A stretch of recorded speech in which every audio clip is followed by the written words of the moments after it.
Bonjour et bienvenue à cet épisode du Whisky Brunch. Aujourd'hui, on fait le tour des whiskies japonais. Slam Jam. Slam Jam.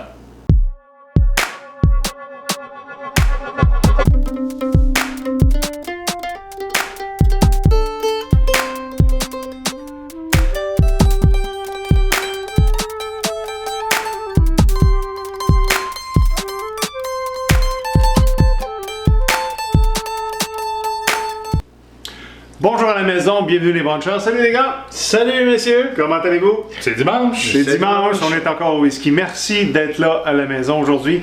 On fait le tour des whiskies japonais. Des whiskies japonais dont il y a des traces depuis 1870 en termes de fabrication, mais pas nécessairement commerciale. L'histoire commence surtout au début du 20e siècle, lorsque Matasaka Takasuru, vous allez m'excuser tout le long de la capsule avec mon accent japonais parce que c'est un peu difficile, mais bon, c'est le père du whisky japonais qui est revenu d'Écosse, qui est allé en Écosse étudier un peu comment on faisait le whisky là-bas, et qui est revenu. En 1923, Taketsuru a fondé la distillerie Yamazaki à Kyoto, la première distillerie de whisky japonais, et a commencé à produire du whisky.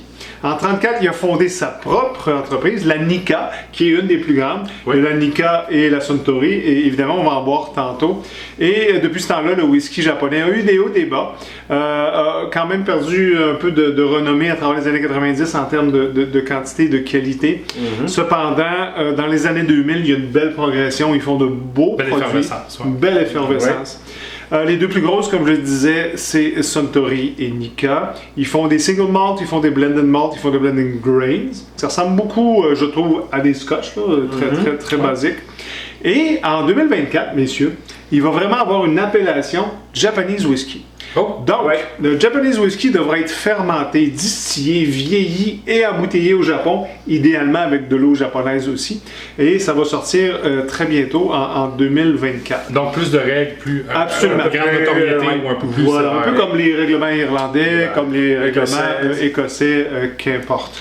C'était le free-for-all avant ça. Ah, c'était pas mal un peu lancé à gauche, à droite, et puis ça donnait des whiskies plus ou moins stables. Mais maintenant, on a quelque chose de vraiment intéressant. Dans les années 90, justement, leur perte un petit peu, justement. Absolument. Il y a avant 2008, une nouvelle réglementation, il y avait à peu près seulement 7 distilleries, et présentement, on en a presque 59. Et une chose intéressante, je ne sais pas si vous saviez, messieurs, mais le whisky là-bas, les blended, ils boivent avec de l'eau chaude en hiver. Oui, c'est quelque chose.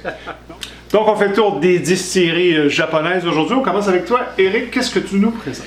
Je vous présente la distillerie Sakurao Distillerie, qui est une distillerie qui est sur l'île de Honshu, dans les alentours d'Hiroshima. C'est une distillerie qui est assez que quelques années, mais les produits qu'on va goûter aujourd'hui datent d'à partir de 2018. Le produit qu'on a présentement, le Taguchi, est en fût de saké.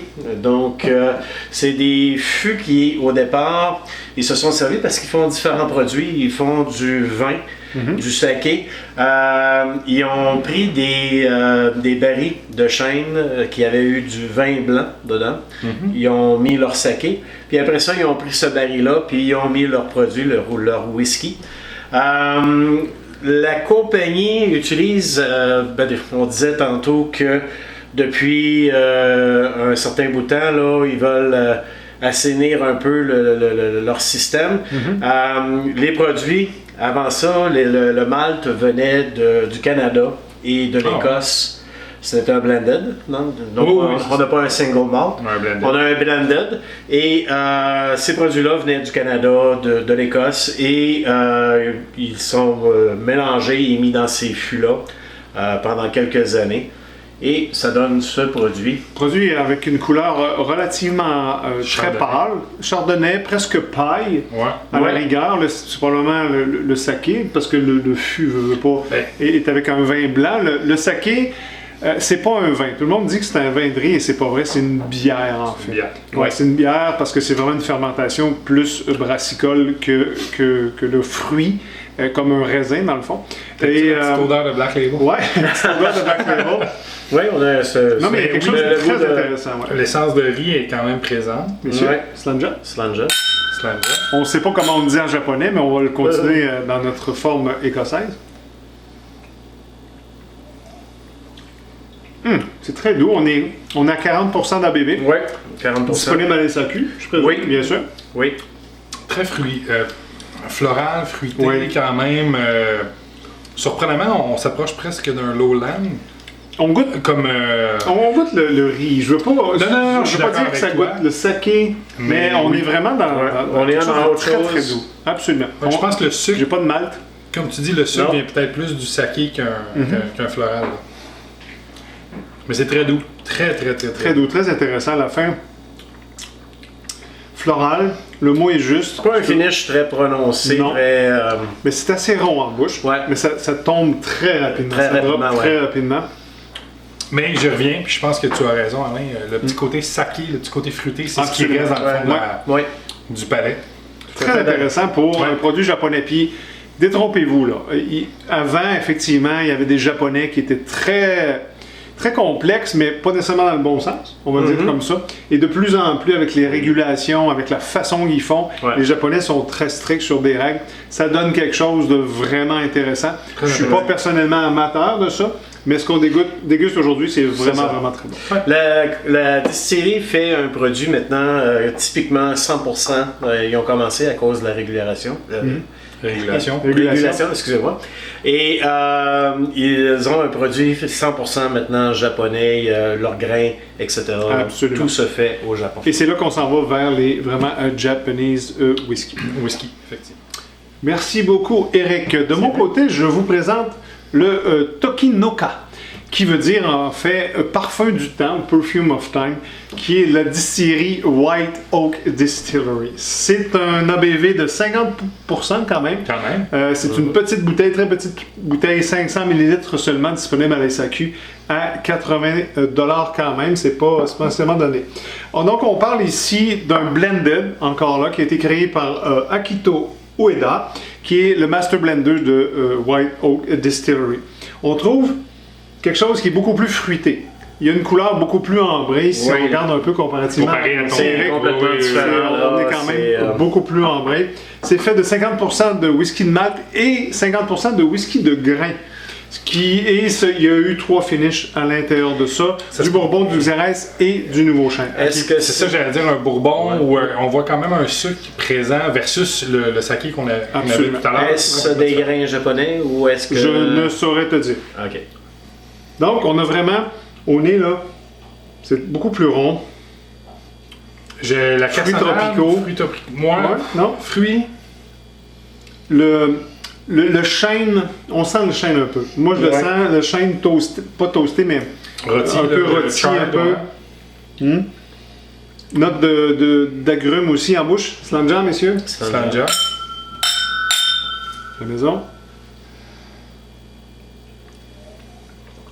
Ouh! Le 50%, on le ressent bien. Un bon punch. Ouais. Un whisky des Highlands, là. Ouais, définitivement. C'est ce que j'allais dire. J'allais dire Island ou Speyside, mais on Plus- s'en plus est Island. Selon moi, là.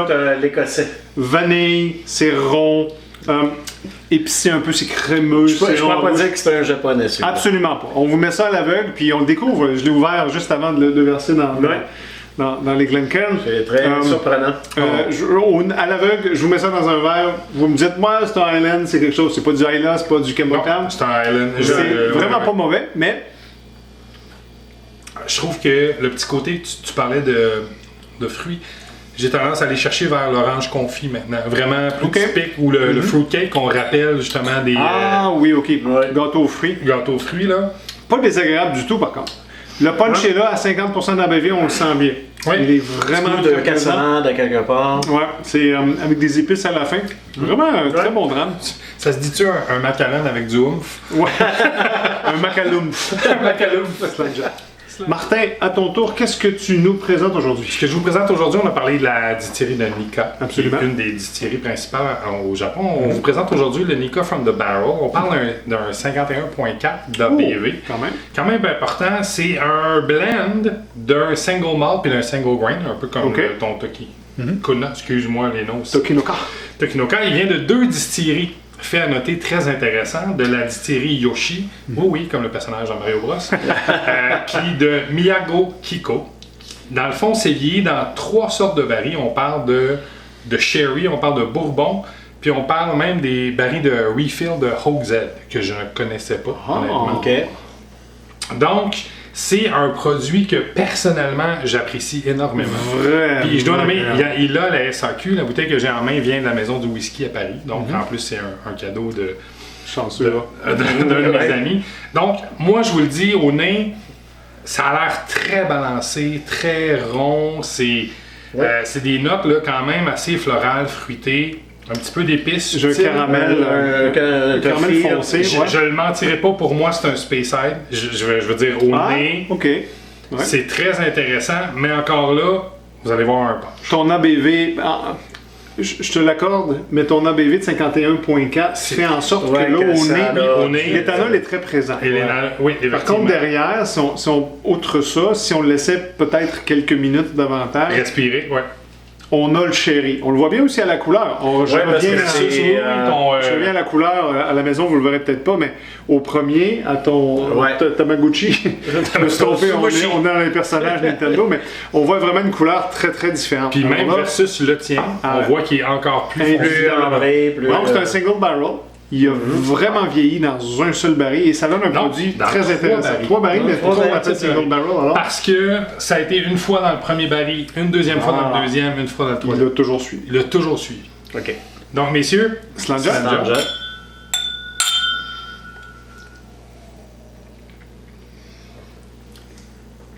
Oh, que c'est bon.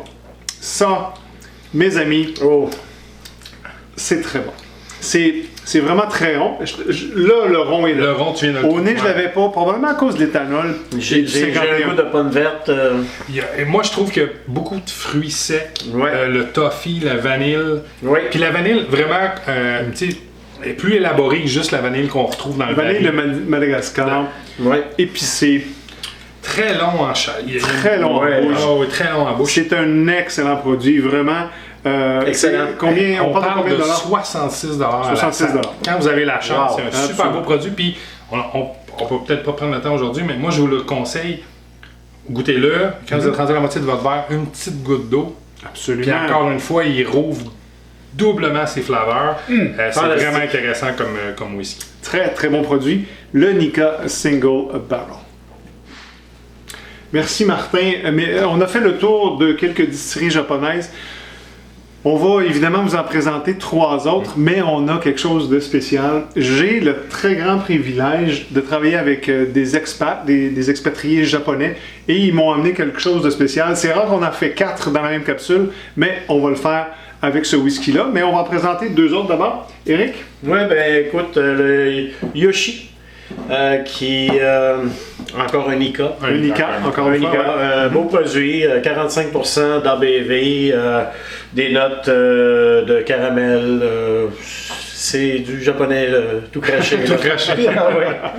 Donc encore là, une des grosses distilleries, la Nikka. Les Nikka, ils en ont quand même souvent les SAQ de différents types. Ça, c'est le Yoshi. Ils en ont au moins 2 ou 3 autres à part le single barrel. Ils ont sorti le nouveau Nikka D, justement, absolument. Qui est un peu plus. Puis je vous le recommande, fait à partir, c'est les gens qui aiment ça. Nikka fait un gin aussi.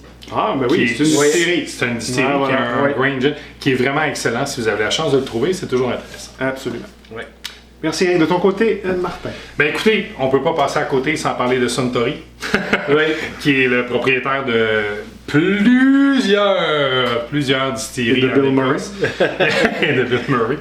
Écoutez, je vous présente le Toki, qui est un whisky japonais. La même chose, on parle de 3 distilleries, encore une fois, c'est un mélange, donc c'est un single blend, avec un single malt, puis en plus du Cheetah Grain, ce que je ne connais pas. Mais c'est un grain qu'on rajoute. On parle de quelque chose de vraiment plus fruité, on parle de la pomme, du miel, Même un petit côté menthe poivrée. Fait que ça peut être intéressant, ça sort un peu des sentiers battus. Moi, ce que j'aime bien, puis c'est de mon côté, j'ai reconnu, je sais que j'ai l'air champ gauche, mais le pamplemousse. L'acidulé, le petit fruité du pamplemousse. Donc, encore une fois, un produit disponible à la SAC, quand même intéressant. Excellent. Merci beaucoup, Martin. De rien, messieurs. Finalement, comme surprise, j'ai ici un whisky très rarissime. Vous ne le verrez pas ici à la maison, mais c'est écrit entièrement en japonais. C'est le Tatrobibi de la distillerie Kelgashi. Donc, on va le déguster live avec vous. Si vous voulez donner vos verres, messieurs, c'est quelque chose que j'ai reçu directement du Japon. On voit ici une belle couleur, relativement paille, chardonnay, je dirais. Oh, quand même, hein? Et on y goûte live avec vous. Donc, Tatrobibi de Kelgashi. On parle de 51 points. C'était ma question. 51,1% d'ABV. C'est pas disponible ici, vous ne trouverez pas ça, même pas en importation privée. J'ai été très très très chanceux de pouvoir recevoir ça. Qu'est-ce qu'on a au nez, messieurs? C'est, je sais que ça a l'air nono, mais c'est fishy. C'est un petit côté salé, hein? Un petit côté salin, marin. Ouais, très salé. Quand on mange là, de l'huile de poisson, peut-être? Ouais, j'ai un peu de caoutchouc aussi. Oui. Burnt rubber. Burnt rubber. Caoutchouc un peu, un peu particulier. Caoutchouc brûlé, hein? C'est pas très typique japonais, j'ai pas de signature. Je vais être honnête avec vous, ça sort vraiment des sentiers. Absolument, absolument. Ouais, écoute, non. C'est bizarre. On y goûte quand même, Messieurs.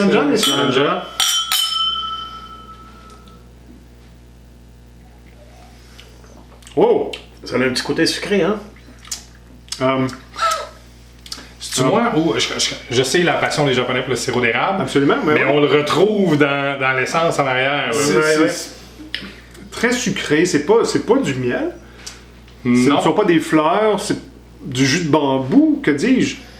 Ben écoutez, on peut faire du sirop de bouleau. Donc, est-ce qu'ils ont essayé de faire du sirop de bambou? Ça peut être un aspect que...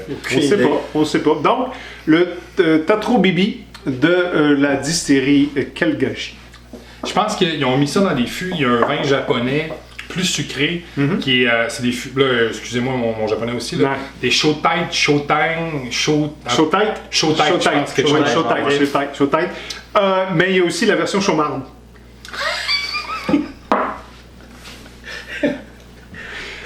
Ok, on la reprend. Celle-là, tu t'attendais pas à celle-là. Hein? Donc, c'était notre poisson d'avril. On est une journée en retard, mais on voulait faire quelque chose de très rigolo avec les whiskies japonais et avec vous. Alors, sur ce, avec notre Tatrobibi ou du Kelgashi, on vous souhaite un excellent dimanche. Merci d'être là. Abonnez-vous si vous ne l'êtes déjà pas. Faites un like, ajoutez vos commentaires et regardez la partie communauté puisqu'on va y mettre des sondages. Sur ce, on vous dit... Drum on. Drum on.